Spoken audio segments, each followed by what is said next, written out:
Hi, it's Debbie Williams of the Hypnosis Weight Loss Club, and today I'm going to talk about what has happened to our food over the last 150 years. Well, what's changed? We pretty much replaced a plant-based diet for a meat and, well, animal-based and processed food-based diet. If you think about it, our grandfathers or great-grandfathers and grandmothers, they would have a Sunday roast. They would have their meat at the weekend, and maybe if they were lucky, they'd have something during the week, but most people didn't. And they'd boil the bones up of the meat to create stocks and have vegetables and grains. And all our bread back then was made from millet. And so pretty much we've swapped that round, that people can have meat every day, 3 times a day, and we're not naturally carnivores, we're omnivores. We can digest that and plant matter. Vitamins were first discovered and named by a chap, Casimir Funk, in 1912. He coined the phrase vitamin. And I mean, many years before that, in the 1750s, I think it was the surgeon Scott Lund, he recognised that citrus fruit seemed to have an effect on preventing scurvy. So we're learning stuff all the time, and the idea that we need a lot of protein came from a study that was done on rats, and they discovered the more protein that they ate, the quicker they grew. But what they didn't tell us was that they also died quicker. But those who were promoting protein-rich foods got on the bandwagon and says, oh, this is what we need. And of course, after the war, when we'd all been rationed, then people wanted a better life, and what with factory farming, then the animals were forced to grow quite quickly, and everything's changed. You know, we don't have organic food as a mainstay in our diet now, yet that's part of what is within us, our ancestry. And if you're eating meat, you're going to be eating genetically modified foods, because they would have been fed on genetically modified corn or soy or any other number of nasties. The more you look into it, the more you'll find out sort of it's not so pleasant. So really, if we want to protect ourselves in the future, we need to go back to basics. And every day there's hardly a week goes by that they don't discover something new in vegetables that seem to have an anti-cancer or anti any disease effect.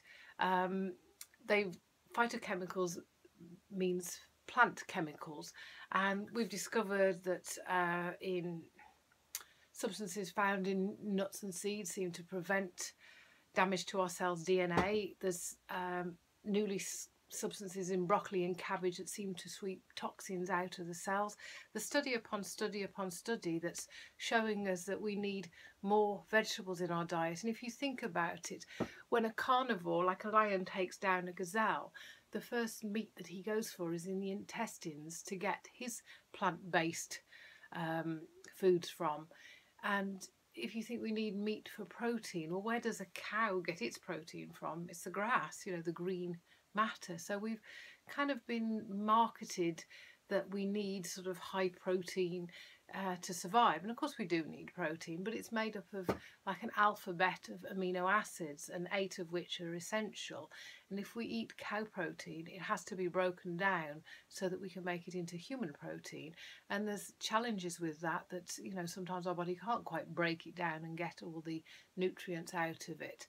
So how much protein do we actually need? Well, we have a perfect example in nature of how well, a newborn baby, he or she is doubling its weight very, very quickly. So our own bodies show us what amount of protein is ideal in our diet by mother's milk. So how much protein would you guess is in mother's milk? It's got to be pretty high, you'd think, wouldn't it? Because of growing a newborn baby. It's less than 3%, and it goes down after a period of time. Ask any midwife. So we've been lied to, because when we're eating non-organic meat, we're eating drugs, hormone, growth promoters, adrenaline. This stimulant is sometimes confused as an energy giver, because as the animal is slaughtered, of course he's going to get anxious and create this feeling within its body. And if you eat that, you're also taking on that. And if we go back to eating like we did sort of 200 years ago, the cancer rate was only a couple in 100, and now it's 1 in 2. And science is showing so many different things that we can learn from. If we look at the China study, where they discovered that 7% of their protein comes from animal sources, whereas in the West 70% of it does, their breast cancer rate is between 400 and 500% lower than ours. So the success leaves clues. Funny enough, their word for cheese translates as being solid mucus. Because if you think about it, when your mother's milk dries up, well, really, would you go into a field and get on your hands and knees and suck off a cow? It just sounds bizarre, doesn't it? But we let somebody else get it out for us because we've been marketed, oh, for calcium. Yet broccoli, all green vegetables have got calcium in. Nuts have as well. You know, we need to educate ourselves and to set ourselves free to eat lower on the food chain. You know, if you buy a pound of steak, then you're getting, to get that pound of steak, it would have taken 16 pounds worth of plant matter, which will probably be GMO food unless it's organic. And so not only are you getting sort of a way that's not actually helping our earth, it's rainforests are being cut down at a rate that's sort of destroying our world, but also you're putting something into your body that it doesn't recognise. Pharmaceutical business, 50% of their business comes from the farmers, and no wonder antibiotics are not working so much on us now, because again, one of the things that they will give the animals is antibiotics because it protects them from disease in their short life, but it also adds a bit of weight. And not much per animal, but when you count that over the herd, it's quite a lot of money that they can make by putting that in there. And there's no real regulation to test every animal to make sure that all the growth hormones have been, you know, out of its body. If you think about runners, how you test them, and they can test, I think they get more testing than the animals do.